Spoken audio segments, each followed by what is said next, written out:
Sherman here. Thanks everybody. Hope you're having a fantastic Friday. Wanted to be able to just put a little context to the last video that I just posted up about the power of one. It's the quality of the engagement, not the quantity. And so I was recently talking to a friend of mine that works over at Shank. Okay, her name's Carrie Ann. I'm going to tag her in this if you actually read the caption. This, by the way, will be a longer video. If you want to watch the full thing, go to my YouTube channel. Got to thank my son Mason. He's the one recording this bad boy at the house. So I was talking to Carrie Ann, and she had done an interview for a local jeweler named Bling, and we were talking about how she had done it on Facebook, and I said, well, and she wanted to know what was the metrics. How could she see how many people viewed it? And so we opened it up, and 2,300 people had seen that video. And so then I asked Carrie Ann, I was like, well, how many people are connected to you on Facebook? And she's like, only 600. And so it's amazing. And let's say even it's 700. We almost got over 3 to 4 times the viewership from her current, if everybody on her connections were to see it. There were about 9 people that did share it, and you could then see who was sharing it. And so the amazing thing here is that on the onset, this just looked like someone, a friend, was shouting out to a business. But then in this post, all of a sudden there was 2,300 views of this shout out to a business.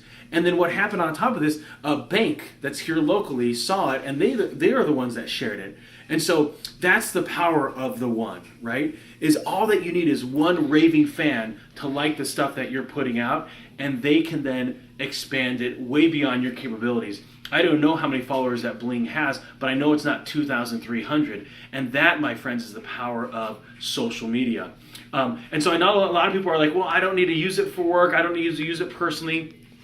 Then that's fine. That's why you're not going to use it, right? So for those of you that want to use it for business, like building out your own personal brand, remember, we live in a show me world. It's all about you showing what you can do to the masses. And no longer are we going to live in dead resumes. The resume, that as we know it, is completely dead. More and more people are starting to leverage LinkedIn because it is the digital resume. But then now that they added video, you can start showcasing exactly like your personality, your views on things, and really be seen as an expert in the industry. And that's really where I'd say that a lot of people want to go for themselves, is be seen as someone that has that is a thought leader in their industry. So giving out thoughts about where you want to go and what you're doing. Did it stop? Okay. And then so for me, I want to shout out to my friend Carrie Ann for, again, just reiterating to me the power of having one raving fan. Super excited her working at Shank. They have seriously hired one of my favorite people, and I will be shocked if it's not the greatest employee.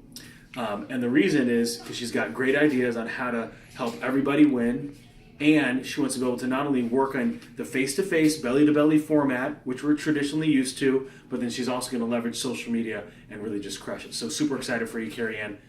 Have a fantastic day. Sherm's out.